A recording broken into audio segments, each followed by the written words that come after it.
everyone, it's Robin, R Silent Crafts, and welcome to my studio, day number 8 in our Friends Advent series. This is fabric. I think we're just sending fabric back to each other at this point, right? I am kind of curious to see when we're all done if we've chosen any overlapping fabrics.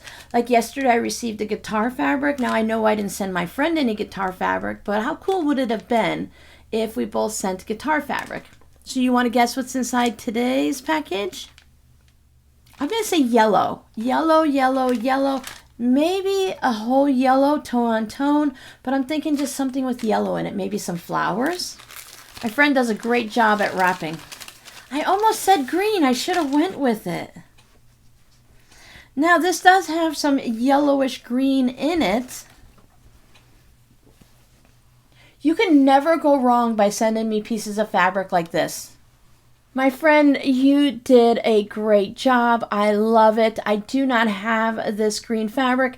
I like when they have those like paint markings on it that look like paintbrush strokes or jungle bushes and stuff. Thank you so much, my friend.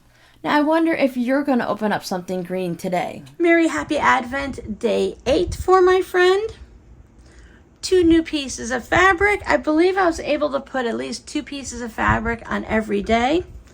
And I picked this up at the Dollar Tree. It's the Gunk Getter for hard to reach places. It's this slimy type stuff that you can put into your car. And they also say like on your keyboard and stuff. And it's supposed to get, it's a cleaning gel. It's supposed to get the gunk out of it, like dust and particles and little bits of food and stuff like that. I did pick up one for myself and one for each of the kids' cars. They haven't tested theirs out yet. I tried mine. Mine smells like blue raspberry. It smells really nice when you're using it. It does feel kind of cool to the touch and a little bit weird because it is slimy. But my car isn't very dirty and neither is my keyboard, so I don't know how well it works. But many of the Dollar Tree people in the YouTube videos have been ranting and raving about how great this stuff is. So I picked one up for my friend just in case she has a little bit of something inside her car. I say be very careful first and double check before you stick it anywhere just to make sure it doesn't leave any funk behind. That was fun. I hope you enjoy your package today. Come on back tomorrow and see what else we open.